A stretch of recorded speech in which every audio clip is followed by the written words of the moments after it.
இந்திய நேரப்படி மதியம் 1:30 மணி செய்திகள். முதலில் தலைப்பு செய்திகளை காணலாம். பாகிஸ்தானிலும் பாகிஸ்தான் ஆக்கிரமிப்பு காஷ்மீரிலும் பயங்கரவாத முகாம்கள் மீது இந்தியா தாக்குதல். ட்ரோன்கள், ஏவுகணைகள் மூலம் பயங்கரவாத முகாம்கள் தாக்கி அழிக்கப்பட்டதாக இந்திய ராணுவ அதிகாரிகள் விளக்கம். பகல்காம் தாக்குதல் தொடர்பாக பாகிஸ்தான் எந்த நடவடிக்கையும் எடுக்காததால் பதிலடி. தாக்குதல் நடத்திய சூழல் குறித்து இந்திய வெளியுறவு செயலாளர் விக்ரம் மிஸ்ரி தகவல். இந்திய அரசின் நடவடிக்கைக்கு உறுதியான ஆதரவு அளிப்பதாக தமிழ்நாடு முதலமைச்சர் மு.க.ஸ்டாலின் அறிவிப்பு. அதிமுக பொதுச் செயலாளர் எடப்பாடி பழனிசாமி, தவேக தலைவர் விஜய் ஆகியோரும் தாக்குதலுக்கு வரவேற்பு. இந்தியாவின் தாக்குதலில் 26 பேர் கொல்லப்பட்டதாகவும் 46 பேர் காயமடைந்துள்ளதாகவும் பாகிஸ்தான் அறிவிப்பு. காஷ்மீரில் பாகிஸ்தான் குண்டுவீச்சில் 10 பேர் உயிரிழந்ததாகவும் 48 பேர் காயமடைந்துள்ளதாகவும் தகவல். விண்வெளிக்கு ஆளுள்ள விண்கலம் அனுப்பும் ககன்யான் திட்டம் இறுதிக்கட்டத்தை எட்டியுள்ளது. 2040ஆம் ஆண்டு நிலவுக்கு மனிதனை அனுப்ப திட்டமிட்டுள்ளதாக மத்திய அமைச்சர் ஜிதேந்திர சிங் தகவல். இனி விரிவான செய்திகளை காணலாம். காஷ்மீரின் பகல்காமில் சுற்றுலா பயணிகளை பயங்கரவாதிகள் சுட்டுக் கொன்றதற்கு பதிலடியாக பாகிஸ்தானிலும் பாகிஸ்தான் ஆக்கிரமிப்பு காஷ்மீரிலும் 9 இடங்களில் இந்தியா ட்ரோன்கள் மூலம் தாக்குதல் நடத்தியுள்ளது. ஆபரேஷன் சிந்தூர் என்னும் பெயரில் நடைபெற்ற தாக்குதல் குறித்து டெல்லியில் வெளியுறவு செயலாளர் விக்ரம் மிஸ்ரி செய்தியாளர்களிடம் பேசினார். அப்போது பயங்கரவாதிகள் இந்தியாவுக்கு எதிராக மேலும் தாக்குதல் நடத்த திட்டமிட்டிருப்பது உளவுத்துறை மூலம் தெரியவந்துள்ளதாக தெரிவித்தார். அதற்கு முன் அவர்களின் இருப்பிடத்தை கண்டறிந்து அழிக்க திட்டமிட்டு நள்ளிரவில் ட்ரோன்கள் மூலம் பயங்கரவாதிகளின் உட்கட்டமைப்புகளை நொறுக்கும் நோக்கில் தாக்குதல் நடத்தப்பட்டதாக அவர் குறிப்பிட்டார். பயங்கரவாத தாக்குதல் நடந்து 2 வாரங்களாகியும் பயங்கரவாதிகளின் உட்கட்டமைப்பிற்கு எதிராக பாகிஸ்தான் எந்த நடவடிக்கையும் எடுக்காத நிலையில் இந்த தாக்குதலை நிகழ்த்த வேண்டிய நிலை ஏற்பட்டுள்ளதாக குறிப்பிட்டார். செய்தியாளர்களிடம் பேசிய ராணுவ கர்னல் சோஃபியா குரேசி, பகல்காமில் பயங்கரவாதிகளால் கொல்லப்பட்டோருக்கு நீதி வழங்கும் வகையில் ஆபரேஷன் சிந்தூர் என்னும் தாக்குதல் நடத்தப்பட்டதாக தெரிவித்தார். பாகிஸ்தானிலும் ஆக்கிரமிப்பு காஷ்மீரிலும் பயங்கரவாதிகளின் பயிற்சி முகாம்களான 9 இடங்களில் தாக்குதல் நடத்தி அவற்றை அழித்துள்ளதாக அவர் குறிப்பிட்டார். பாகிஸ்தானின் பகவல்பூரில் ஜெய்ஷ்-இ-முகமது அமைப்பின் தலைமையகமும் தாக்கி அழிக்கப்பட்டதாக அவர் குறிப்பிட்டார். ராணுவ நிலைகள் தாக்கப்படவில்லை என்றும் பொதுமக்கள் உயிரிழப்பு பற்றிய தகவல் இதுவரை வரவில்லை என்றும் அவர் குறிப்பிட்டார். தாக்குதல் நடத்தப்பட்ட இடங்கள் பற்றிய வீடியோவையும் அவர் வெளியிட்டார். பகல்காம் தாக்குதலில் கொல்லப்பட்டோருக்கு நீதி வழங்கும் வகையில் பயங்கரவாதிகளின் முகாம்கள் தாக்கி அழிக்கப்பட்டதாகவும் பொதுமக்களின் உயிருக்கும் உட்கட்டமைப்புக்கும் எந்தவொரு சேதமும் ஏற்படாத வகையில் இந்த தாக்குதல் நடத்தப்பட்டதாக விமானப்படையின் விங் கமாண்டர் யோமிகா சிங் தெரிவித்தார். விண்வெளிக்கு ஆளுள்ள விண்கலத்தை அனுப்பும் இந்தியாவின் ககன்யான் திட்டம் இறுதி கட்டத்தில் உள்ளதாக மத்திய அமைச்சர் ஜிதேந்திர சிங் தெரிவித்துள்ளார். விண்வெளிக்கு ஆளுள்ள விண்கலமான ககன்யானை 2027ஆம் ஆண்டு தொடக்கத்தில் அனுப்ப திட்டமிட்டு இந்திய விண்வெளித்துறை பணியாற்றி வருகிறது. இதுகுறித்து செய்தியாளர்களிடம் பேசிய விண்வெளித்துறை அமைச்சர் ஜிதேந்திர சிங், ககன்யான் திட்டம் அறிவியல் சாதனை என்பதற்கும் அப்பாற்பட்டது என குறிப்பிட்டார்.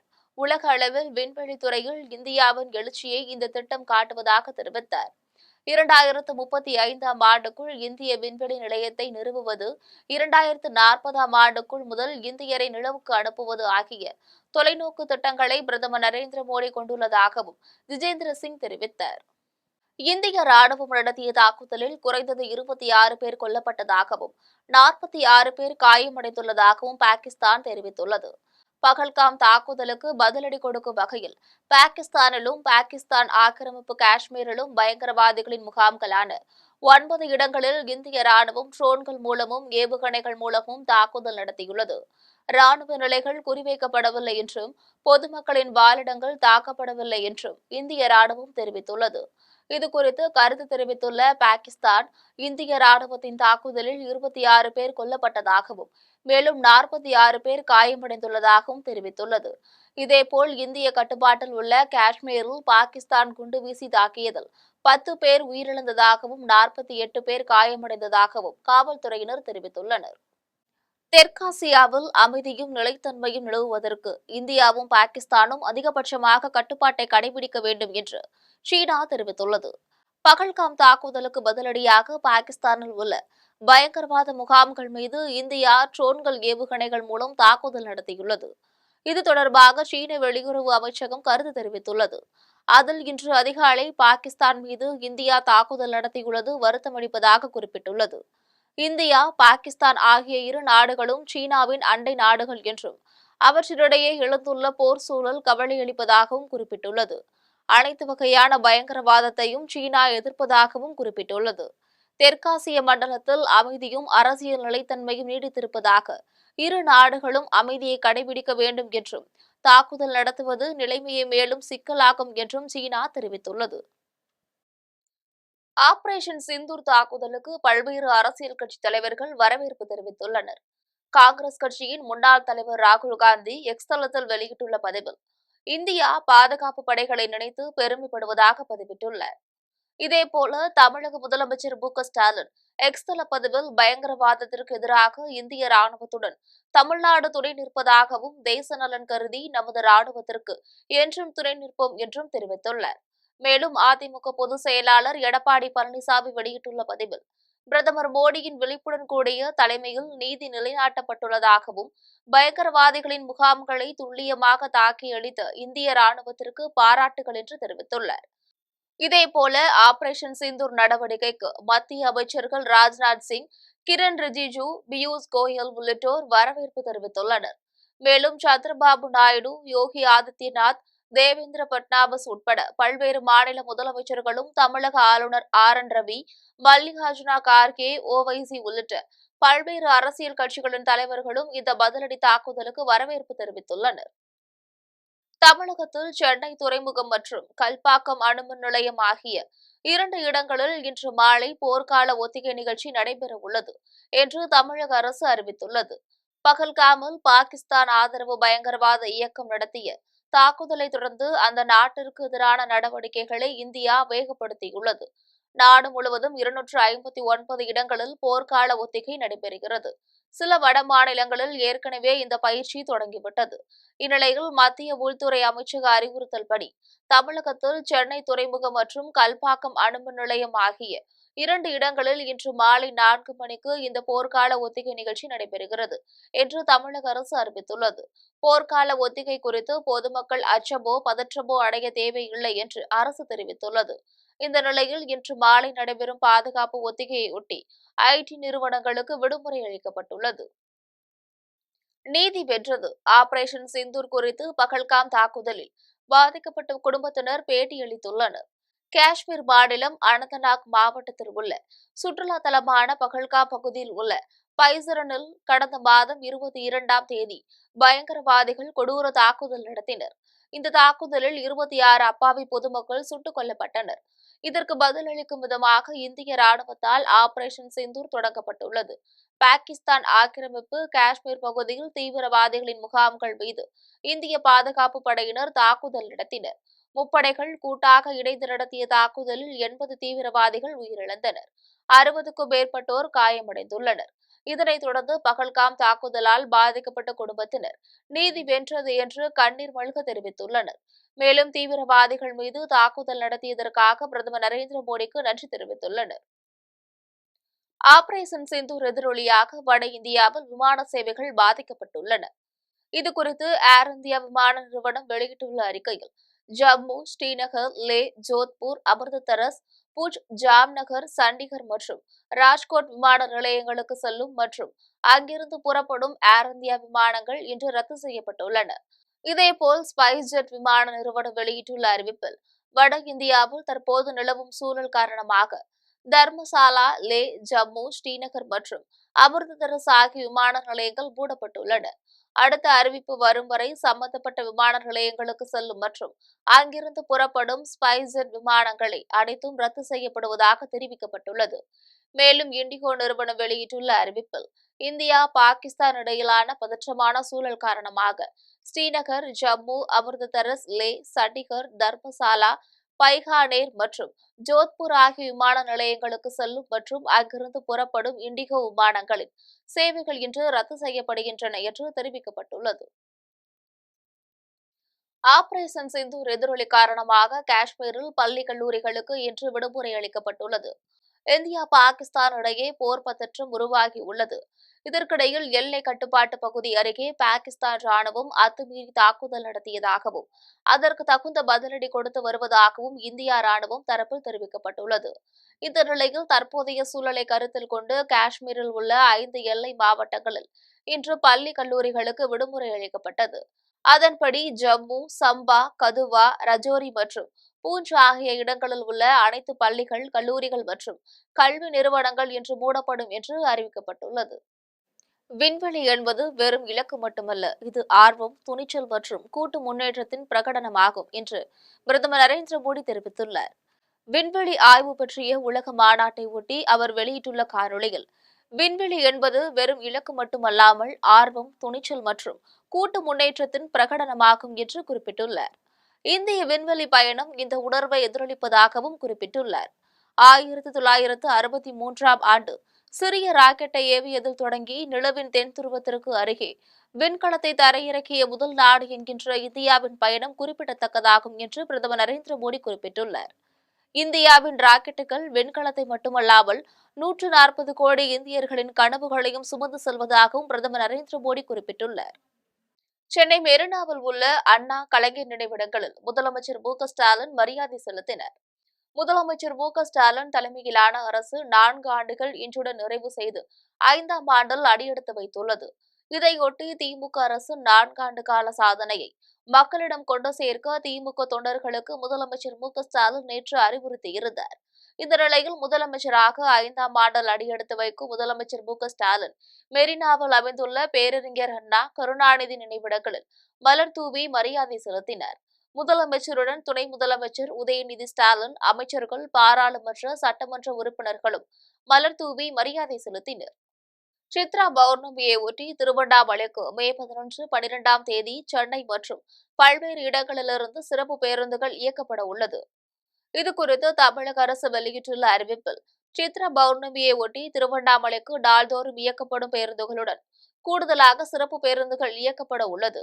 அதன்படி 11ஆம் தேதி மாநிலத்தின் பிற பகுதிகளிலிருந்து திருவண்ணாமலைக்கு நாள்தோறும் இயங்கக்கூடிய பேருந்துகளுடன் 1940 பேருந்துகள் கூடுதலாக இயக்கப்படும் என்றும், அதேபோல் 12ஆம் தேதி 1530 பேருந்துகளும் இயக்கப்படும் என்று தெரிவித்துள்ளது. மேலும் திருச்சி, மதுரை, கோயம்புத்தூர், திருநெல்வேலி, வேலூர், ராணிப்பேட்டை, மதுரை, கோயம்புத்தூர் உள்ளிட்ட மக்கள் திருவண்ணாமலைக்கு அரசு பேருந்துகள் மூலம் செல்ல விரும்பினால் டிஎன்எஸ்டிசி இணையதளத்தில் முன்பதிவு செய்து கொள்ளலாம் என்று தெரிவிக்கப்பட்டுள்ளது. கெங்கவள்ளி அருகே விவசாயி ஒருவரின் 2.5 லட்சம் ரூபாய் பணத்தை கொள்ளையடிக்கப்பட்ட வழக்கில் ஒருவரை போலீசார் கைது செய்தனர். நாமக்கல் மாவட்டம் ராசிபுரம் அருகே கருப்பன் சோலை பகுதியைச் சேர்ந்தவர் விவசாயி பாலாஜி. இவர் கடந்த சில நாட்களுக்கு முன்பு சேலம் மாவட்டம் கெங்கவள்ளி அருகே உள்ள வங்கியிலிருந்து தன்னுடைய 4 லட்சம் ரூபாய் பணத்தை எடுத்துக்கொண்டு அவருடைய இருசக்கர வாகனத்தில் வைத்துவிட்டு விவசாய தோட்டத்திற்கு பூச்சிக்கொல்லி மருந்து வாங்க கடைக்கு சென்றுள்ளார். அப்போது இருசக்கர வாகனத்தில் வந்த இருவர் பாலாஜி வாகனத்தில் வைக்கப்பட்டிருந்த 2,50,000 ரொக்கத்தை திருடி சென்றுள்ளார். இதுகுறித்து அவர் அளித்த புகாரின் அடிப்படையில் தம்மம்பட்டி போலீசார் வழக்கு பதிவு செய்து விசாரணை மேற்கொண்டனர். விசாரணையில் பணத்தை திருடி சென்றது பெரம்பலூர் மாவட்டம் கிருஷ்ணாபுரம் பகுதியை சேர்ந்த துரை மற்றும் அவருடைய நண்பர் அன்பு ஆகியோர் என்பது தெரியவந்தது. இதையடுத்து அவர்களிடமிருந்து ரூபாய் 2.50 லட்சம் ரொக்கத்தை பறிமுதல் செய்து தலைமறைவாக உள்ள அன்பு என்பவரை போலீசார் தேடி வருகின்றனர். குடியாத்தம் அருகே 26 இருசக்கர வாகனங்களை கொள்ளையடித்த இருவரை போலீசார் கைது செய்தனர். வேலூர் மாவட்டம் கேவி குப்பம் அடுத்த ஆயுதபுரம் பகுதியில் போலீசார் வாகன தணிக்கையில் ஈடுபட்டிருந்தனர். அப்போது இருசக்கர வாகனத்தில் வந்த இருவரை தடுத்து நிறுத்தி சந்தேகத்தின் பேரில் விசாரணை மேற்கொண்ட போது அவர்கள் ஓட்டி வந்த இருசக்கர வாகனம் திருட்டு வாகனம் என்பது தெரியவந்தது. இதனையடுத்து அவர்கள் இருவரிடம் போலீசார் விசாரணை மேற்கொண்டதில் பள்ளிக்கொண்டா பகுதியை சேர்ந்த அருண்குமார் மற்றும் ஐதர்புரம் பகுதியை சேர்ந்த பிரவீன்குமார் என்பதும் அவர்கள் குடியாத்தம், கேவி குப்பம், வேலூர் உள்ளிட்ட பல்வேறு பகுதிகளில் இருசக்கர வாகனத்தை கொள்ளையடித்து வந்ததும் தெரியவந்தது. இதனையடுத்து ஹைதர்புரம் பகுதியில் பதுக்கி வைக்கப்பட்டிருந்த 26 இருசக்கர வாகனங்களையும் பறிமுதல் செய்த போலீசார் இருவரையும் கைது செய்து விசாரணை மேற்கொண்டு வருகின்றனர். மதுரையில் மதுரா கோட்ஸ் ஆலையை பார்வையிட்ட கைத்தறித்துறை அமைச்சர் காந்தி அதன் செயல்பாடுகள் மற்றும் தொழில்நுட்பங்கள் குறித்து கேட்டறிந்தார். கைத்தறித்துறை அமைச்சர் காந்தி பல்வேறு மாவட்டங்களுக்கு பயணம் செய்து தனது துறை சார்பில் செயல்படுத்தப்பட்டு வரும் திட்டங்கள் குறித்து ஆய்வு செய்து வருகிறார். இந்நிலையில் மதுரையில் உள்ள மதுரா கோட்ஸ் நூற்பாலையில் நேற்று ஆய்வு செய்தார். அப்போது நூற்பாலையின் செயல்பாடுகள், தொழில்நுட்பங்கள், மகளிருக்கான தொழில் வாய்ப்புகள் என பல்வேறு தரவுகள் குறித்து நிறுவன அதிகாரிகளுடன் கலந்துரையாடினர். ஆய்வின் போது துணிநூல் துறை இயக்குநர் லலிதா, கூடுதல் இயக்குநர் மகாலிங்கம், மதுரை மண்டல துணை இயக்குநர் திருவாசகர், மதுரா கோட்ஸ் நிறுவனத்தின் அதிகாரிகள் உடனிருந்தனர். கடலூரில் மேசைப்பந்து விளையாட்டு பயிற்சி மையத்தை திறந்து வைத்த மாவட்ட ஆட்சியர் சி.பி. ஆதித்ய செந்தில்குமார் மாணவர்களுடன் விளையாடி மகிழ்ந்தார். கடலூர் அண்ணா விளையாட்டு அரங்கில் மேசைப்பந்து பயிற்சி மையத்தை மாவட்ட ஆட்சியர் சி.பி. ஆதித்ய செந்தில்குமார் திறந்து வைத்தார். அப்போது அங்கிருந்த மாணவர்களுடன் ஆட்சியரும் சேர்ந்து மேசைப்பந்து விளையாடி மகிழ்ந்தார். அதனைத் தொடர்ந்து இப்பயிற்சி மையத்தில் தேர்வு செய்யப்பட்ட 40 மாணவ மாணவிகளுக்கு விளையாட்டு கருவிகள் மற்றும் சீருடைகளை வழங்கினார். இந்நிகழ்ச்சியில் கடலூர் மாவட்ட விளையாட்டு அலுவலர், பயிற்றுநர்கள் மற்றும் மாணவ மாணவிகள் கலந்து கொண்டனர். திருவண்ணாமலை மாவட்டம் ஆரணியில் நடைபெற்ற குறைதீர் கூட்டத்தில் திமுக அரசு பால் விலையை உயர்த்துவதாக கூறி ஏமாற்றிவிட்டதாக விவசாயிகள் குற்றம் சாட்டியுள்ளனர். ஆரணி வேளாண்மை உதவி இயக்குநர் அலுவலகத்தில் கோட்டாட்சியர் தலைமையில் விவசாயிகள் குறைதீர் கூட்டம் நடைபெற்றது. இந்த கூட்டத்தில் சுற்றுவட்டார பகுதிகளை சேர்ந்த விவசாயிகள் திரளாக கலந்து கொண்டனர். வட்டாட்சியர் கௌரி, வேளாண்மை உதவி இயக்குநர் புஷ்பா, தோட்டக்கலை உதவி இயக்குநர் கௌசல்யா, வட்ட வழங்கல் அலுவலர் மூர்த்தி உள்ளிட்டோரும் கலந்து கொண்டனர். அப்போது பேசிய விவசாயி குணாநிதி, பால் விலையை லிட்டருக்கு 38 ரூபாயாக உயர்த்த வேண்டும் என்று வலியுறுத்தினார். இது தொடர்பாக திமுக தேர்தல் அறிக்கையில் கூறிய உறுதிமொழியை அரசு இன்று வரை நிறைவேற்றவில்லை என்பதை சுட்டிக்காட்டியுள்ளார். கூட்டாட்சி நாடுகளைப் போல் இந்தியாவிலும் மாநில ஆட்சிகளை மாற்ற வலியுறுத்தி தஞ்சையில் கூட்டரசு கோட்பாடு சிறப்பு மாநாடு நடைபெற உள்ளதாக தமிழ் தேசிய பேரியக்க தலைவர் மணியரசன் தெரிவித்துள்ளார். தஞ்சாவூரில் செய்தியாளர்களிடம் பேசிய மணியரசன், இந்திய அரசியலமைப்பு சட்டம் 1950ஆம் ஆண்டில் செயல்பாட்டிற்கு வந்த பின்னர் இன்று வரை செய்யப்பட்டுள்ள திருத்தங்கள் மாநில அரசுகளிடமிருந்து அதிகாரங்களை பறிப்பதற்கானவை என தெரிவித்தார். ஆங்கிலேயர் ஆட்சியில் 1937ஆம் ஆண்டு முதல் மாநில அரசிடமிருந்து வந்த விற்பனை வரி உரிமையை நீக்கி அதனை இந்திய அரசின் சரக்கு சேவை வரிக்குள் சேர்த்துவிட்டதாகவும் தெரிவித்தார். மாநில அரசிடமிருந்த கல்வி உரிமையை பறித்து பள்ளி கல்வி முதல் பல்கலைக்கழக கல்வி வரை இந்திய அரசிடம் சேர்த்துவிட்டதாகவும் மணியரசன் தெரிவித்தார். கூட்டரசு கோட்பாடு சிறப்பு மாநாட்டை 10/5/2025 சனிக்கிழமை முழு நாள் மாநாடாக காவேரி திருமண மண்டபத்தில் நடத்துகிறது. கூட்டரசு என்று நாங்கள் சொல்லும் பொழுதே ஒரு ஃபெடரேஷன் என்பதன் தமிழாக்கம்தான் அது. கூட்டாட்சி என்பதற்கும் கூட்டரசும் கொஞ்சம் வேறுபாடு இருக்கிறது. ஃபெடரேஷனாக மாற்றணும் இந்தியாவை. அந்த ஃபெடரேஷனில் உறுப்பு நாடுகள் மொழி வழி தேசிய இன தாயகங்கள் அப்படி தான் பிரிக்கப்பட்டிருக்கு. இந்த இந்திய அரசியலமைப்பு சட்டம் 106 தடவை திருத்தப்பட்டிருக்கிறது. இதுவரை ஒரு தடவை கூட மாநிலத்துக்கு கூடுதல் அதிகாரம் வழங்குவதற்கு திருத்தப்படவில்லை.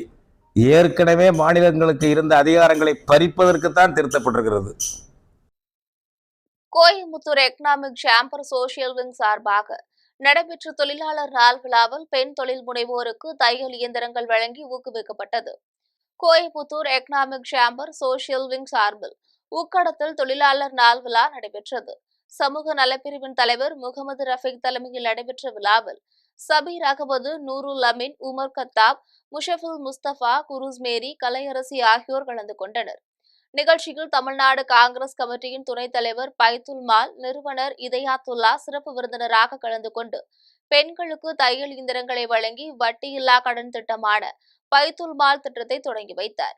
சிறப்பு அழைப்பாளராக முகமது கலிமுதீன் கலந்து கொண்டு தையல் பயிற்சி முடித்தவர்களுக்கு சான்றிதழ்களையும் நலத்திட்ட உதவிகளையும் வழங்கினர்.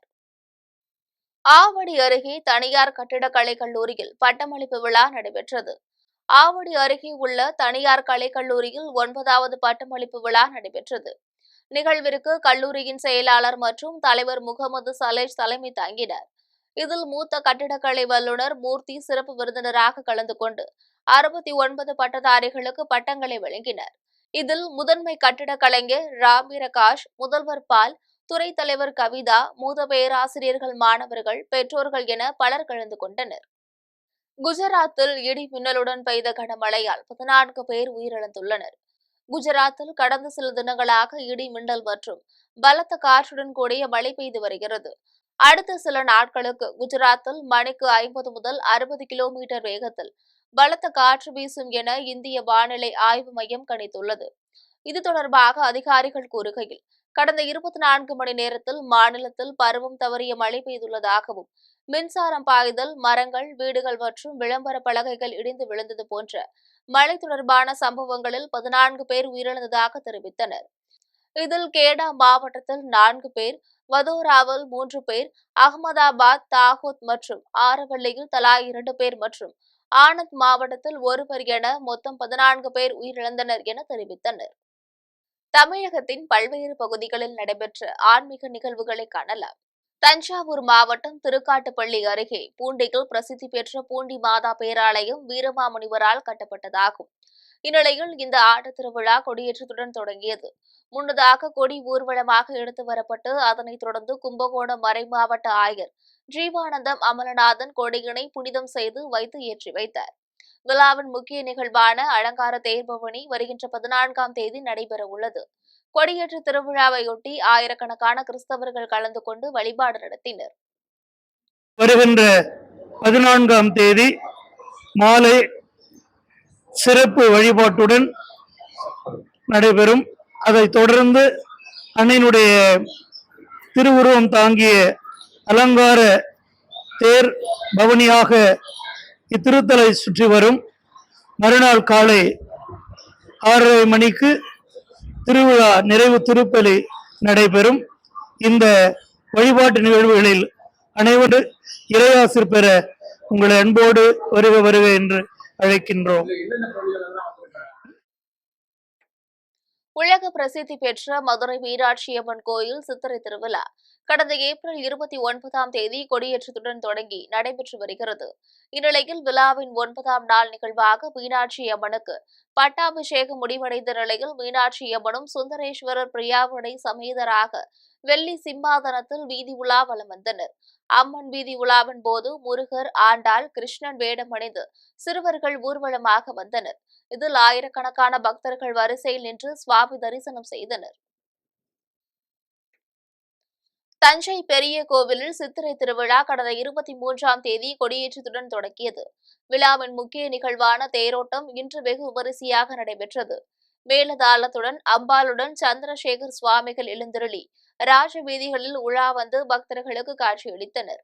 இந்த தேர் திருவிழாவில் தஞ்சாவூர் மட்டுமில்லாமல் தமிழகத்தின் பல்வேறு பகுதிகளிலிருந்து வந்த ஆயிரக்கணக்கான பக்தர்கள் தேரினை வடம் பிடித்து இழுத்தனர். தேர் திருவிழாவையொட்டி தஞ்சை மாவட்டத்திற்கு இன்று உள்ளூர் விடுமுறை அளிக்கப்பட்டுள்ளது. சங்ககிரி டிபி ரோடு மகாசக்தி மாரியம்மன் கோவில் திருவிழாவானது கடந்த 29ஆம் தேதி பூச்சாட்டுதலுடன் தொடங்கியது. விழாவின் 8ஆம் நாளில் பக்தர்கள் அலகு குத்தி அக்னி சட்டி ஏந்தி முக்கிய வீதிகள் வழியாக ஊர்வலமாக சென்று அம்மனுக்கு தங்களது நேர்த்தி கடனை செலுத்தினர். இதில் ஏராளமான பக்தர்கள் கலந்து கொண்டு சுவாமி தரிசனம் செய்தனர். புதுக்கோட்டை மாவட்டம் கரம்பக்குடி அருகே வடக்கலூர் கிராமத்தில் உள்ள முத்து மாரியம்மன் கோயிலின் சித்திரை திருவிழா கடந்த ஒரு வாரத்திற்கு முன்பு காப்பு கட்டுதலுடன் தொடங்கியது. பின்னர் அம்மனுக்கு சிறப்பு அலங்காரம் செய்யப்பட்டு தீபாராதனை காண்பிக்கப்பட்டது. அலங்கரிக்கப்பட்ட மாரியம்மனை பல்லக்கில் வைத்து மேலதாள வாத்தியங்கள் முழங்க பக்தர்கள் தேரை வடம் பிடித்து இழுத்து சுவாமி தரிசனம் செய்தனர்.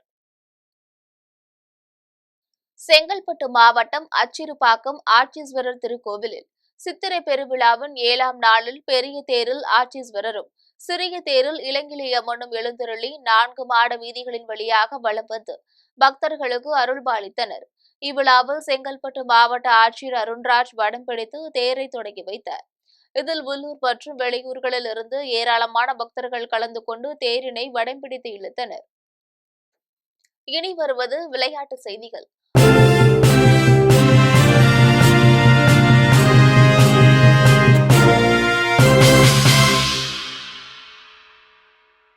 IPL கிரிக்கெட் தொடரில் கொல்கத்தா சென்னை அணிகள் இன்று மோதுகிறது. 10 அணிகள் இடையிலான 18வது IPL கிரிக்கெட் தொடர் இந்தியாவின் பல்வேறு நகரங்களில் சிறப்பாக நடைபெற்று வருகிறது. இந்நிலையில் இந்த தொடரில் கொல்கத்தாவில் இன்று நடக்கும் 57வது லீக் ஆட்டத்தில் Chennai super Kings, Kolkata night Riders அணிகள் இன்று மோத உள்ளன. கொல்கத்தா அணி புள்ளி பட்டியலில் 6வது இடத்திலும் சென்னை அணி கடைசி இடத்திலும் உள்ளது. இந்த ஆட்டமானது இரவு 7:30 மணிக்கு தொடங்குகிறது. இனி வருவது தங்கம், வெள்ளி விலை மற்றும் பங்கு சந்தை நிலவரம்.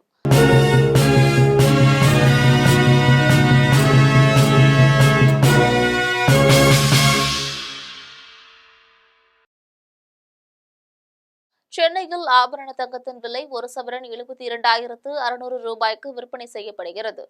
சென்னையில் இன்று ஆபரண தங்கத்தின் விலை கிராமிற்கு 50 ரூபாய் அதிகரித்து 9,075 ரூபாய்க்கு விற்பனை செய்யப்படுகிறது. மேலும் ஒரு சவரன் 400 ரூபாய் அதிகரித்து 72,600 ரூபாய்க்கு விற்பனை செய்யப்படுகிறது. 24 கேரட் தூய தங்கம் ஒரு சவரன் 79,200 ரூபாய்க்கு விற்பனை செய்யப்படுகிறது. மேலும் 1 கிராம் வெள்ளி 111 ரூபாய்க்கும் 1 கிலோ வெள்ளி 1,11,000 ரூபாய்க்கும் விற்பனை செய்யப்படுகிறது. மும்பை பங்கு சந்தை இன்று சரிவுடன் காணப்படுகிறது. மும்பை பங்கு சந்தை குறியீட்டு எண் சென்செக்ஸ் 158 புள்ளிகள் குறைந்து 80,482 புள்ளிகளில் வணிகமாகிறது. தேசிய பங்கு சந்தை குறியீட்டு எண் நிப்டி 38 புள்ளிகள் அதிகரித்து 24,341 புள்ளிகளில் வணிகமாகிறது. மீண்டும் தலைப்புச் செய்திகள். பாகிஸ்தானிலும் பாகிஸ்தான் ஆக்கிரமிப்பு காஷ்மீரிலும் பயங்கரவாத முகாம்கள் மீது இந்தியா தாக்குதல்.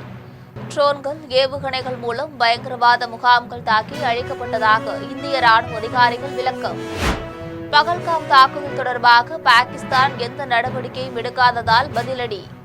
தாக்குதல் நடத்திய சூழல் குறித்து இந்திய வெளியுறவு செயலாளர் விக்ரம் மிஸ்ரி தகவல். இந்திய அரசின் நடவடிக்கைக்கு உறுதியான ஆதரவு அளிப்பதாக தமிழ்நாடு முதலமைச்சர் மு.க.ஸ்டாலின் அறிவிப்பு. அதிமுக பொதுச் செயலாளர் எடப்பாடி பழனிசாமி, தவேக தலைவர் விஜய் ஆகியோரும் தாக்குதலுக்கு வரவேற்பு. இந்தியாவின் தாக்குதலில் 26 பேர் கொல்லப்பட்டதாகவும் 46 பேர் காயமடைந்துள்ளதாகவும் பாகிஸ்தான் அறிவிப்பு. காஷ்மீரில் பாகிஸ்தான் குண்டுவீச்சில் 10 பேர் உயிரிழந்ததாகவும் 48 பேர் காயமடைந்துள்ளதாகவும் தகவல். விண்வெளிக்கு ஆளுள்ள விண்கலம் அனுப்பும் ககன்யான் திட்டம் இறுதிக்கட்டத்தை எட்டியுள்ளது. 2040ஆம் ஆண்டு நிலவுக்கு மனிதனை அனுப்ப திட்டமிட்டுள்ளதாக மத்திய அமைச்சர் ஜிதேந்திர சிங் தகவல். இத்துடன் செய்திகள் நிறைவடைகின்றன. மீண்டும் செய்திகள் மாலை 6 மணிக்கு. உடனுக்குடன் செய்திகளை காண live.tv என்ற இணையதளத்தில் இணைந்திருங்கள். நன்றி, வணக்கம்.